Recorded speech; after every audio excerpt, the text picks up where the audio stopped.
Hello అండి, అందరికీ welcome back to my channel. ఈరోజు మనం కారపూస వడియాలు ఎలా తయారు చేయాలో చూద్దాము. చాలా ఈజీ అండి. ఈ వడియాలు చేసుకోవడం అయితే ఎండతో కూడా అవసరం లేదు. సమ్మరే కదా, చక్కగా ఇంట్లోనే పెట్టేసుకోవచ్చు. చాలా క్రిస్పీగా భలే రుచిగా ఉంటాయండి. ఈ వడియాలను ఈవినింగ్ టైంలో స్నాక్స్గా కూడా తినవచ్చు. మరెందుకు ఆలస్యం, ఈ వడియాలను ఎలా తయారు చేసుకోవాలో చూసేద్దాం రండి. 2 కప్స్ బియ్యపిండి తీసుకున్నాను. పొడి బియ్యపిండి అయినా సరే, ఏదైనా సరే 2 కప్స్ తీసుకున్నాను. 2 కప్స్ బియ్యపిండికి 1/2 కప్పు సగ్గుబియ్యం తీసుకొని మిక్సీ వేసుకోవాలి. ఏ బౌల్తో అయితే బియ్యపిండి తీసుకున్నామో అదే బౌల్తో 1/2 కప్పు సగ్గుబియ్యం తీసుకోవాలి. ఇప్పుడు ఇది మిక్సీ వేసుకోవాలి. చూడండి, సగ్గుబియ్యం ఇలా మెత్తని పౌడర్ లాగా చేసుకొని ఇప్పుడు ఇది బియ్యపిండి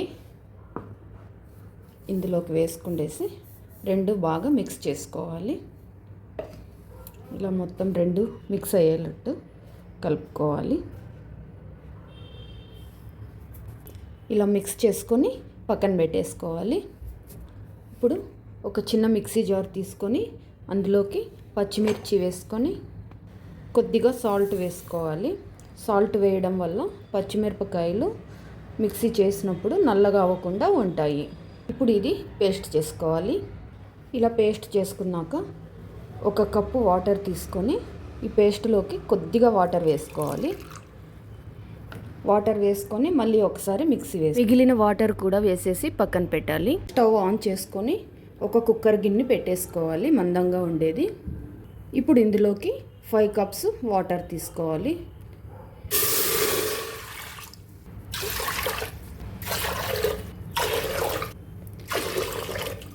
బియ్యపిండి తీసుకున్న కప్పుతోనే వాటర్ వేసుకోవాలి. టోటల్గా మనము 5 కప్స్ వేసాము.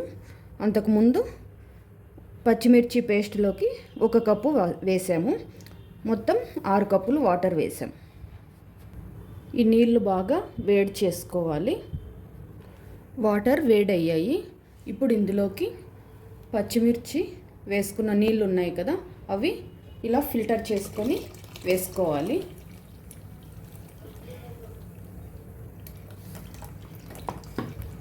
ఇలా ఫిల్టర్ చేసుకోవడం వల్ల ఆ పచ్చిమిర్చి తొక్కు ఉంటుంది కదా, అవి వడియాలు పెట్టుకున్నప్పుడు ఈ తొక్కు ఆ హోల్స్కు అడ్డం రాకుండా ఉంటాయి.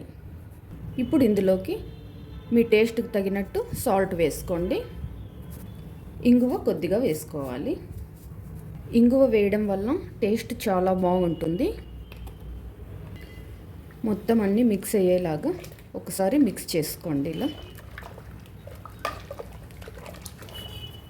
చూడండి, నీళ్ళు బాగా మరుగుతున్నాయి కదా. స్టవ్ సిమ్లో పెట్టేసుకొని ఈ బియ్యపిండి ఉంది కదా, ఇది ఇందులోకి కొద్దిగా వేసుకోవాలి. మెల్లమెల్లగా వేసుకొని ఇలా వేసుకున్న తర్వాత వెంటనే ఇలా కలిపేసుకోండి. ఇలా స్టవ్ మాత్రం సిమ్లోనే పెట్టేసుకోవాలి. ఫ్లేమ్ తగ్గించుకొని పెట్టేసుకోండి, లేకుంటే అడుగంటేస్తుంది. నేనైతే ఇలా స్టిక్తో మిక్స్ చేసుకుంటున్నాను. మీరు గరిటితో అయినా కలుపుకోవచ్చు. ఇలా మొత్తం ఉండలు లేకుండా మిక్స్ చేసుకోవాలి. ఇలా స్టిక్తో అయితే కొంచెం ఈజీగా ఉంటుంది, తొందరగా కూడా అవుతుంది. ఉండలు లేకుండా మిక్స్ చేసుకోవచ్చు. చూడండి, పిండి మొత్తం బాగా గట్టిగా అయిపోయింది. ఇప్పుడు లో ఫ్లేమ్లోనే ఒక 5 మినిట్స్ కుక్ చేసుకోవాలి. చూసారు కదా, పిండి మొత్తం గట్టిగా అయిపోయింది.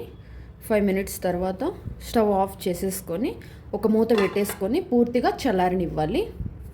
చల్లారిన తర్వాత వడియాలు వేసుకోవాలి. చూడండి, పూర్తిగా చల్లారిపోయింది. ఇప్పుడు వడియాలు వేసుకుండేద్దాం. ఇలా చేతికి తడి తీసుకొని ఇలా పిండి తీసుకొని ఇలా చేసుకోవాలి. ఇలా జంతికల గొట్టం తీసుకొని ఇందులోకి పిండి మొత్తం ఇలా పెట్టేసుకోవాలి. ఇలా పెట్టేసుకొని నేను ఒక తడి క్లాత్ తీసుకున్నాను. తడి క్లాత్ మీద ఇలా కారపూస వడియాలు వేసేసుకుంటున్నాను. మీకు ఏ షేప్లో కావాలంటే ఆ షేపువి వేసుకోవచ్చు. నేను కారపూస వడియాలు చెప్పాను కాబట్టి కారపూస వడియాలు వేస్తున్నాను. కొంచెం దూరంగా వేసేసుకోండి. అంతే, సింపుల్ అండి, చాలా ఈజీగా పెట్టేసుకోవచ్చు. ఇలా మొత్తం అన్నీ పెట్టేసుకున్న తర్వాత ఒకరోజు మొత్తం ఎండనివ్వాలి. ఎండలో అయినా పెట్టేసుకోవచ్చు, లేదా ఫ్యాన్ కింద అయినా పెట్టేసుకోవచ్చు. నేనైతే ఫ్యాన్ కింద పెట్టేసుకుంటున్నాను. చూసారా అండి, చక్కగా ఆరిపోయాయి. ఫ్యాన్ కిందనే ఎంత చక్కగా ఆరిపోయాయో. ఇప్పుడు ఇవి తీసేసుకుందాము. వాటర్ వేయాల్సిన అవసరం ఏమి ఉండదు. ఇలా పట్టుకొని ఇలా తీసేస్తే నీట్గా ఈజీగా వచ్చేస్తాయి. వాటర్ వేయాల్సిన అవసరం ఉండదు. అంతేనండి, చాలా ఈజీగా వచ్చేస్తాయి.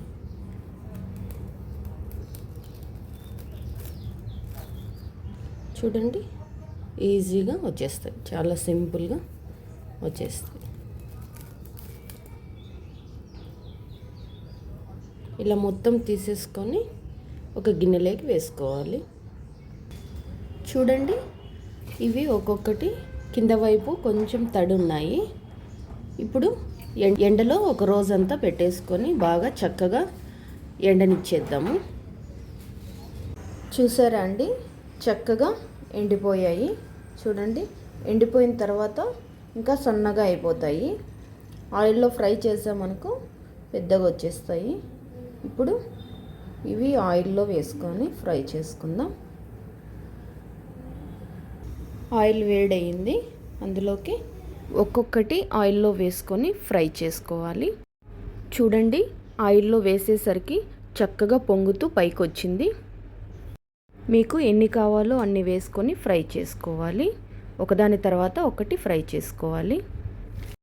కరకరలాడుతూ భలే రుచిగా ఉంటాయండి. నూనె కూడా ఎక్కువ పీల్చవు. అసలు నోట్లో వేసుకుంటే కరిగిపోతాయి, అంత క్రిస్పీగా ఉంటాయి. మరి ఇంకెందుకు ఆలస్యం? మరి మీరు ట్రై చేసి మీకు టేస్ట్ ఎలా అనిపించిందో కామెంట్ సెక్షన్లో కామెంట్ చేయండి. ఈ వీడియో కనుక నచ్చితే లైక్ చేయండి, అలాగే సబ్స్క్రైబ్ చేయండి. మీ ఫ్రెండ్స్ అండ్ ఫ్యామిలీ మెంబర్స్కి షేర్ చేయండి. Thank you.